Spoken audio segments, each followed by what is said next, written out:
তোমাকে বলেছিলাম না বউ দেখাবো, এই সেই বউ। আসসালামু আলাইকুম। দেখো তো পছন্দ হয় কিনা।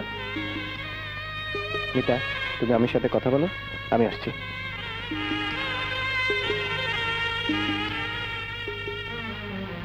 বসো।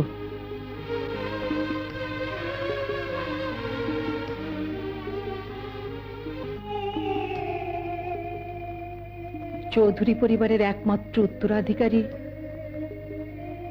রনি চৌধুরীর সাথে তোমার পরিচয় হলো কি করে?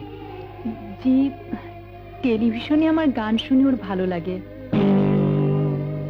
তারপর তুমি গান করো? জি।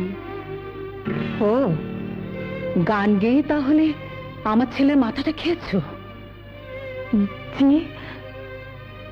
তোমার মতো সাধারণ মধ্যবিত্ত ঘরে মেয়েরা আর কি বা করবে?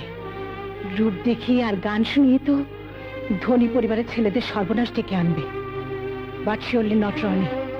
রনির কোনো সর্বনাশ আমি হতে দেব না। শোনো মেয়ে, তোমার মতো নাচনেওয়ালি গানেওয়ালি অনেক পাওয়া যায়, কিন্তু আমার একমাত্র ছেলের জন্য